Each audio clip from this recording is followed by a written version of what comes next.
Hello,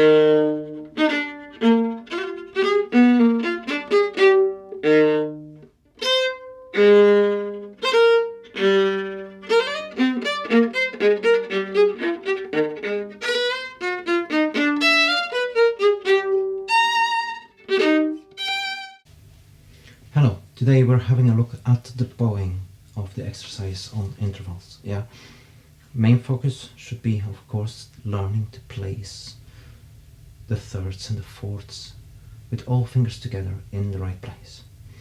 But if you always use the same bowing, it's easier to learn a piece. If you continuously change where you use down bows and up bows, it becomes confusing for your right arm, and then the sound quality and the articulation, the cleanliness of the string changes is going to suffer.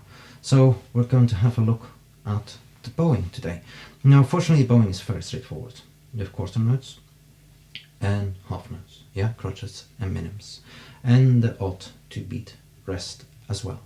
Now, during these 2-beat rests, I would suggest you retake. So you have the last note before the first rest, for example, is a down bow. And then I suggest you lift the bow, place it back wherever you want it, but I would suggest the middle, and you continue on a down bow. Yeah, if you are consistent that way, learning a piece becomes easier, and it will go a lot faster. If you do it one way once and another way the next time, and then mix it up all the time, it becomes really confusing for your right arm. It would be like using different fingers for the same note every single time. Yeah, you want the same finger for the same note, so it's easier to remember where your fingers go. Yeah. Anyway, this is a recommendation. I take into account that at the moment we're at 50, we will end this at 120 beats a minute. So don't use whole bow for every single note. Maybe for the long notes you can use a bit more, but condense the amount of bow you use, because at twice the speed it becomes impossible. And if you practice your string changes at the heel and at the tip, and when you speed things up you're only using a quarter or a half bow, all those string changes you practiced are going to be in a different place. They're going to feel different, and they won't be as clean as they could be. Yeah, so keep in mind, condense the bowings when you're slow, so when you speed things up, whatever you practiced, you can put into practice. Yeah, you can actually use. We're at 50, very slowly. Ready? 1, 2, 3, 4.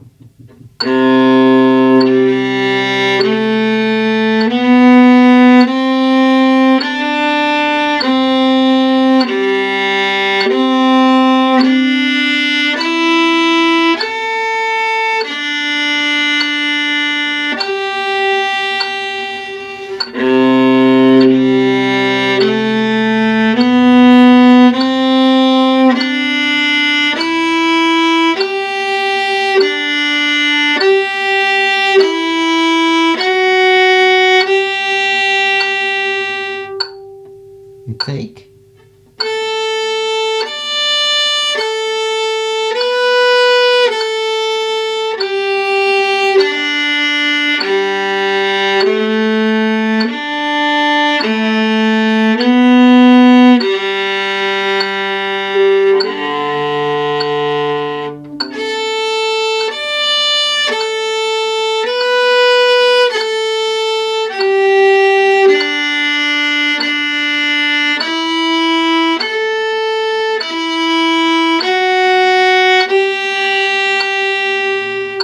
take again.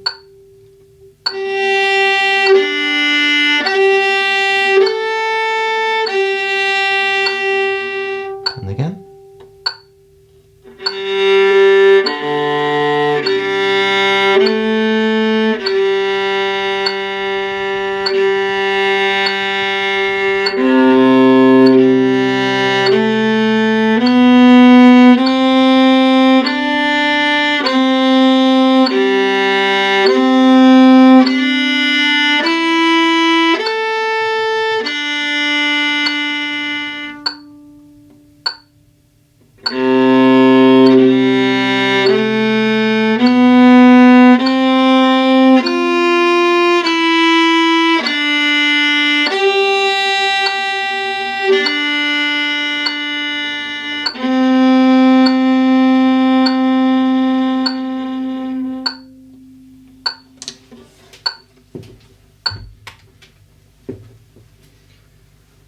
Maybe you've noticed I've only used the upper half of the piece for almost the whole piece. Yeah, the odd exception here and there. That's just because I take in mind that we will speed things up. Of course, you can choose to use the middle half or the lower half. It doesn't matter, but pick a side, pick a place, and try to stick to it every single day until you get to know the piece.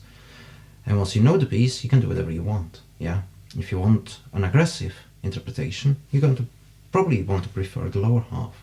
If you want to be sweet, you're probably going to want for a gentler side of the bow. Yeah, so less near the heel, where it's easier to be aggressive, where it's easier to be sweet at the tip. Of course, you can be sweet at the heel, but it's harder work.